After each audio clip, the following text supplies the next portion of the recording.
Hey guys, welcome to the ninth episode. And the book is Walking with the Himalayan Master. The chapter is chapter 3, Building an Institute. As I walked along the road, I heard a car come up behind me. I turned to look and saw Swamiji sitting in the back seat. The car stopped. Swamiji rolled down the window and called me over. I bent my head down to see him and he said, "Justin, love everyone, that's the point." Autumn of 1972 saw Theresa and me become regulars at all the lectures and meetings of Swami Rama. His teaching attracted small groups of 25 to 40 people of all ages in every class. The main rooms of the farmhouse were getting too crowded, especially when we had us in yoga postures, breathing exercises, and yogic health techniques. As friends told friends about the treasures they were learning, the classes began to burst the walls of the house.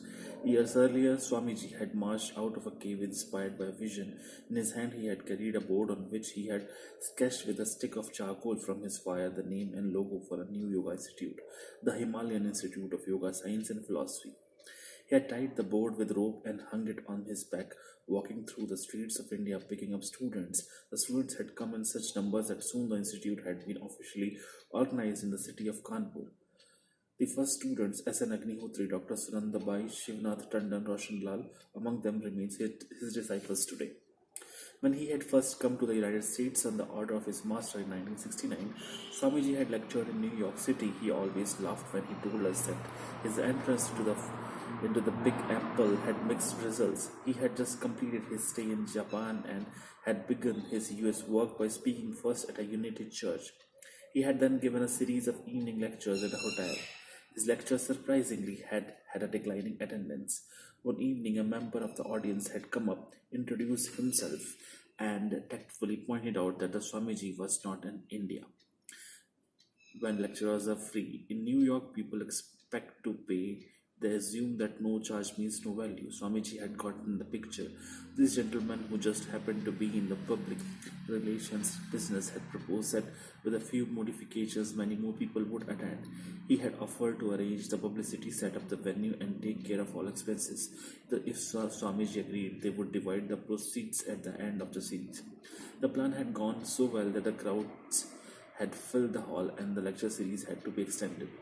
After this success, Swamiji came down to the hotel desk to check out, have breakfast with his manager, and divide the proceeds. At the desk, he was handed the bill for his room and board. "Excuse me, sir, but my manager mentioned that he had taken care of all expenses." Swamiji smilingly assured the clerk. The clerk smilingly replied, "Your associate checked out 2 hours ago and said you would be responsible for all the bills." Swamiji stood there, penniless, realizing that his new manager had flown the coop with the pot.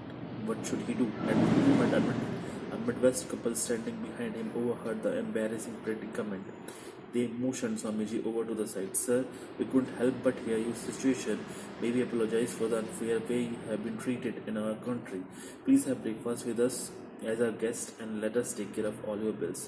We have attended your lecture series and your words have meant a great deal to us. This terrible incident should not have happened, especially to a man of your stature. It would be no hardship for us to make it right." After that unusual beginning, Swamiji traveled across the country to teach and share knowledge of yoga wherever he was invited. He was among the first waves of Eastern teachers to flow to the shores of North America during the 60s and early 70s. The strange import called yoga was establishing a firm beachhead. Each teacher brought his or her own style and tradition. What made Swamiji unique among the various outstanding yogis, rishis, sufis, and lamas was his willingness to submit his vision of life to scientific scrutiny.